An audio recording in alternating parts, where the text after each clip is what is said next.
Kita ini kalau lisannya masih kotor, masih suka mencaci maki, masih menghina orang, pikiran kita masih kotor, berarti istinjaknya nggak beres. Kelihatan dari situ aja. Maka kita ini mau kembali ini harus benar-benar bersih. Astaghfirullah Rabbal baraya, Astaghfirullah minal khataya, Astaghfirullah.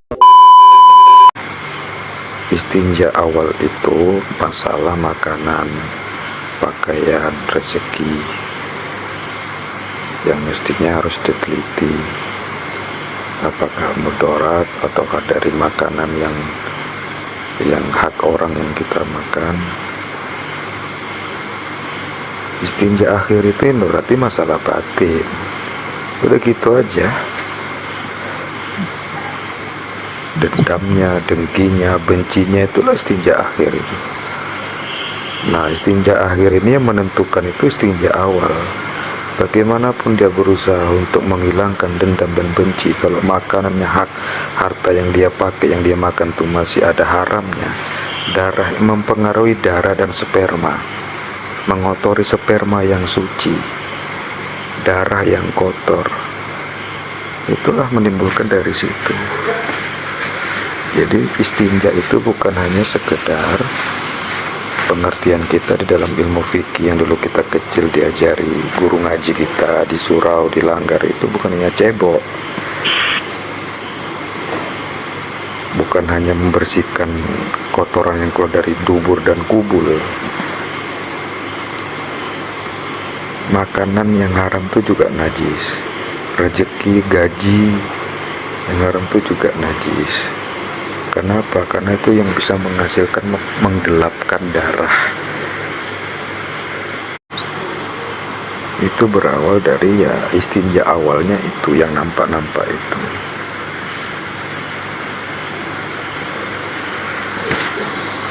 Dan banyak yang sharing-sharing ke kita itu yang Allah tunjukkan. Baru tadi itu juga ada yang ngadu, dia mimpi dengan, maaf ya tanda kutip, dia mimpi nama saudaranya sudah meninggal dunia yang dulu kerja di bank. Dalam mimpinya itu Allah tunjukkan yang meninggal itu dibakar, tapi bisa dipadamkan. Jadi tamsilannya itu berarti dia dulu pernah ada makanan-makanan yang mudarat, yang pernah mungkin makan riba. Lantas kenapa dia bisa memadamkan? Mungkin dia dulu itu juga selain itu juga dia sedekahkan hartanya itu sehingga padamlah apinya itu. Karena juga ada inti di situ kan dalam mimpi, iya. Jadi yang mimpi itu ada juga di situ untuk membantu. Berarti inti juga sering mendoakan dia. Itu loh. Itu bukti dalil Al-Quran yang memang firman Allah dan hadis itu memang betul-betul ada siksa itu. Balasan itu yang baik itu berarti ada, bukan hanya sekedar cerita di Quran. Ini sudah teori tapi dibuktikan. Dan kadang-kadang Allah tuh melalui mimpi kepada orang yang dikehendakinya. Artinya kan kita ini kan nggak mati, tetap hidup dengan menerima pertanggungjawaban. Itu jadi hakikat juga itu juga mengajarkan istinja yang dasar. Pelajaran dasar itu bab pertama itu di ilmu fikih. Jadi syariat dan hakikat itu nggak bisa ditinggalin, nggak bisa berpisah dia. Maka kalau saya tegas itu yang saya bilang di grup kemarin itu, maaf nih ya, kita ini kalau lisannya masih kotor, masih suka mencaci maki, masih menghina orang, pikiran kita masih kotor, berarti istinjaknya nggak beres. Kelihatan dari situ aja. Maka kita ini mau kembali ini harus benar-benar bersih, harus benar-benar bersih. hilang warna, hilang bau, hilang bentuk wujudnya. Itu kan ciri-ciri syarat untuk menghilangkan najis itu.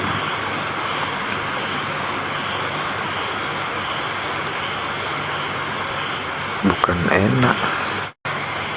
Uang ini saya kaji. Kita dapat gaji dari kerja ataupun dari mana, rezeki mana aja, itu bisa jadi najis itu.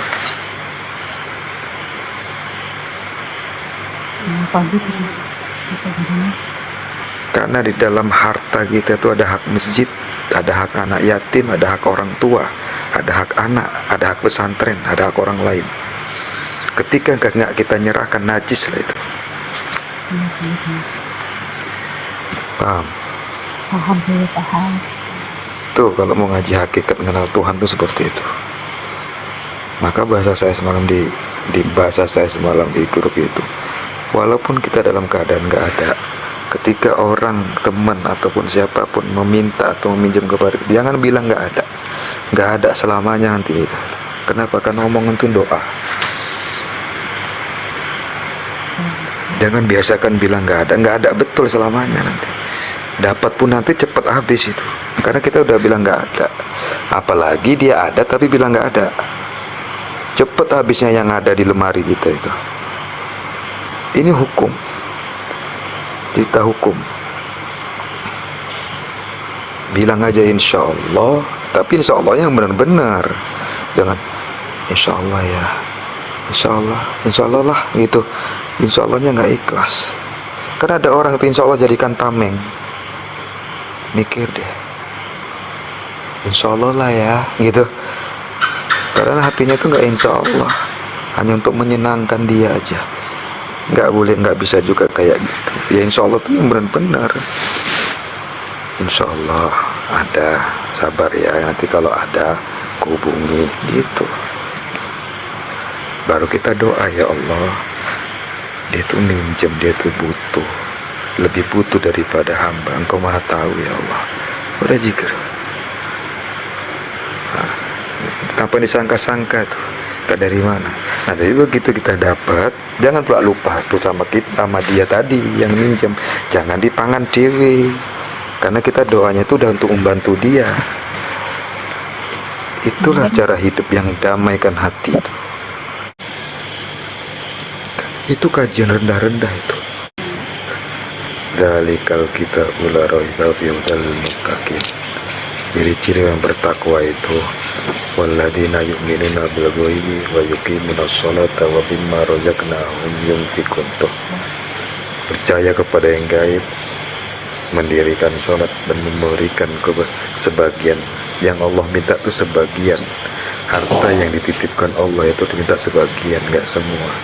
Dan Allah tuh maha kasih sayang. Jadi ketika kita itu dapat gaji dari mana saja, ketika kita nggak keluarkan untuk orang lain yang berhak ya, yang berhak, itulah najis. Dan itulah yang disebut juga kalau bahasa saya itu rampok. Aslinya rampok itu ya kita. Hasil koruptor itu ya kita sebenarnya. Kita kan kadang-kadang suruh merampok, marah. Kadang di diri kita sendiri pencuri hak orang, rampok hak orang. Kenapa? Allah udah mengatakan tuh sebagian harta kita ada hak orang lain. Bahkan ada hak masjid, berarti kita makan uang masjid. Jadi ketika ada BKM makan uang masjid, uang infak, kita marah-marah. Padahal kita sendiri yang makan uang masjid. Kenapa? Kita nggak pernah memberikan ke masjid. Padahal di harta kita tuh ada hak masjid. Paham kajinya di situ? Paham ya? Insya Allah selalu. Insya Allah. Bahkan saya pernah bilang, ketika kita makan enak, lihat tetangga kita nggak makan, haram makan yang kita makan.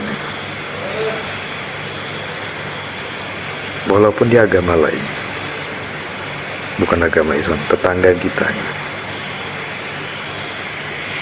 atau tetangga kita, orang tua kita sendiri, kita makanin orang tua kita juga.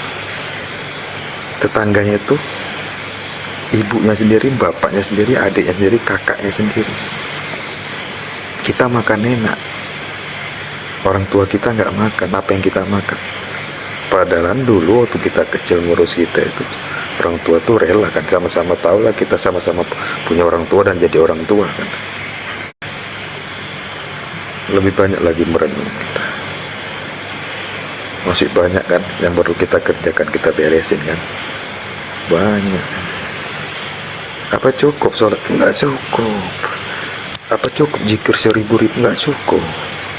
Jangan sangka kita tuh merasa hebat udah sholat 5 waktu tambah tahajud. Gak ada apa-apanya itu. Jangan bangga kita dengan ilmu kitab kuning kita yang bertumpuk-tumpuk di rumah, tapi kurang ajar sama tetangga sendiri.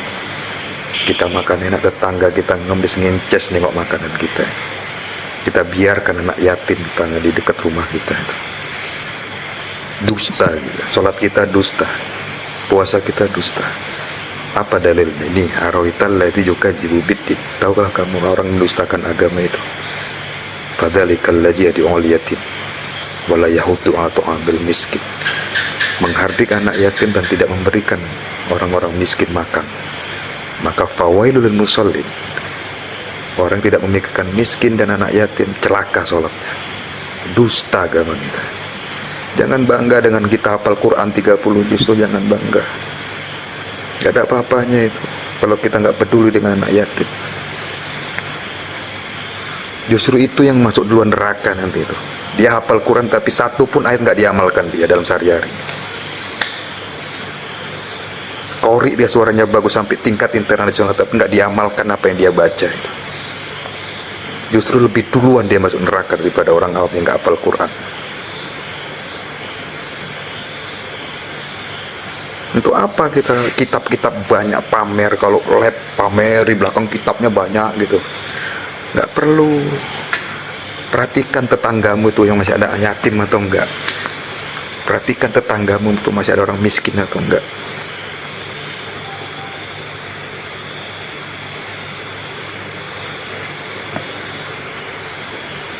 Mudah kan kelihatannya, mudah kan? Mudah sebenarnya. Berat untuk melakukannya. Jangan sangka kita sholat tahajud yang 6 rakaat itu udah hebat kita. Wah, aku sholat tahajud nangis bah. Gak ada apa-apanya kalau kau gak peduli dengan anak yatim. Percuma. Jangan bangga. Aku kalau zikir nangis bah selawat. Pedulikan gak mana orang-orang miskin kau kasih makan gak? Itu apa kita nangis? Zikir-zikir itu. Tengok tetangga kita 40 kanan 40 kiri. Itulah makna sholat yang khusyuk itu begitu. Waalaikumsalam. Itu apa kita ruku, itu apa sujud, itu apa, supaya kita cium tuh tanah. Jangan di atas saja, tengok yang di bawah itu, cium tuh tanah itu. Tengok nih kepala yang kita dihormati itu. Orang pun jarang segan megang kepala kita, tapi harus kita tundukkan. Bahkan dia lebih sama dengan lutut kita, kaki kita, bahkan lebih rendah dari pantat kita sendiri. Betul nggak, saudara kita? Ya ngaji terlalu tinggi sampai Sidratul Muntaha, aku udah sampai jumpa malaikat bah, sampai alam malakut, tapi sama mama sendiri kurang ngajar. Itu apa? Ngaji Sidratul Muntaha, jumpa Rasul. Apa jumpa Rasul sama orang tua sendiri kurang ajar. Ibu itu wali Allah itu. Yakin nggak yakin ibu itu wali Allah? Wali yang terdekat sama kita. Kalau orang tua ibu kita bukan wali Allah, kalau tidak diberikan karomah, nggak akan sanggup tuh kalian perempuan itu mengandung sampai 5 kilo itu. Nggak akan sanggup tuh melahirkan dari lubang yang kecil bisa mengeluarkan kepala yang 3 kilo itu. Sanggup kalau nggak bukan karomah Allah, kalau bukan wali Allah. Bahkan matinya orang melahirkan, ibu-ibu yang mati yang melahirkan anak itu mati, dia syahid gitu. Coba dihitung syahid juga ya. Begitu mati kubur jadi kuntilanak, itu halu lagi. Orang mati melahirkan jadi kuntilanak gitu. Itu kerjaan YouTuber sesat namanya. Menyesatkan umat. Nggak ada orang mati jadi kuntilanak, orang anak bayi mati jadi tuyul. hati-hati. Jadi pelajaran malam ini apa hikmahnya? Jangan bangga dengan ibadah yang sudah kita kerjakan. Masih banyak yang harus kita bereskan. Paham ya? Jadi supaya benar-benar sempurna apa yang kita baca, apa yang kita zikirkan, apa yang kita selawati, itu benar-benar memang betul, apa namanya, benar-benar berisi gitu loh maksudnya. Nah, bukti lagi tadi belum siap masalah orang tua wali. Yang kedua, kata Rasulullah, doanya orang tua, ridhonya orang tua, ridhonya Allah. Murkanya orang tua, murkanya Allah. Bukan wali itu. Wali enggak itu? Nyari obat kemana-mana sampai ke luar negeri. Obatnya ada di rumahnya sendiri. Siapa? Karomah itu, keramat. Kenapa disebut keramat? Kok sampai ke Jawa sana?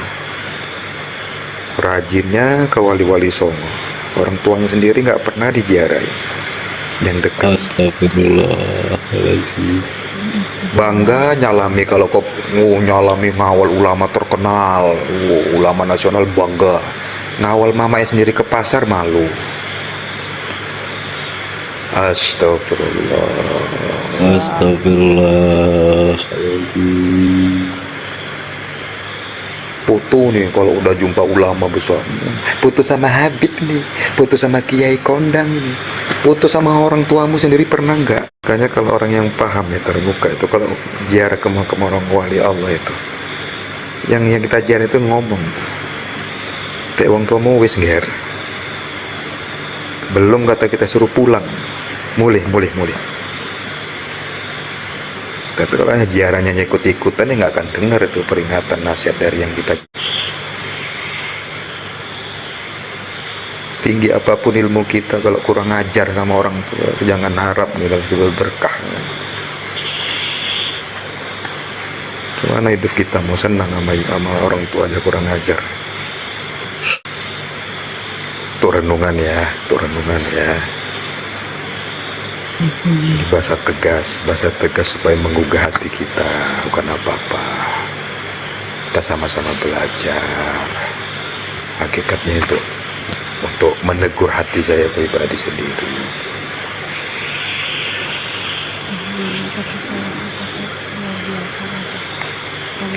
Nanti ya teh, tanyalah sama ya macam teteh juga mengalami ibu yang sudah nggak ada ya.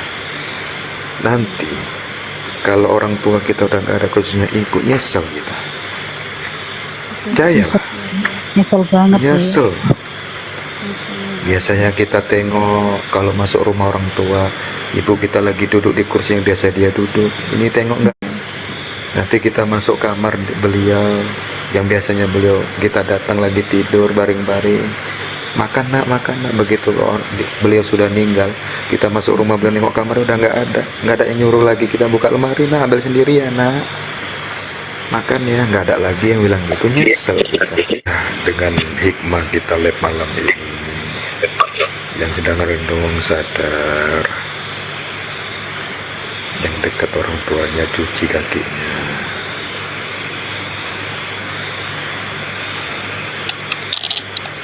Orang tuaku nggak ibadah, bukan urusan kita itu. Urusan kita itu patuh dan tata orang tua. Cuci kaki mereka, cium tangannya, usahakan pegang kepala kita, beliau itu pegang. Jangan minta maaf setahun sekali. Oke, saya mau turun dulu ya. Abah. Assalamualaikum ya Sayyidi Rasulullah, nurun ala nurin wa huwa rabbul arsyil azim. Assalamualaikum warahmatullahi wabarakatuh. Waalaikumsalam.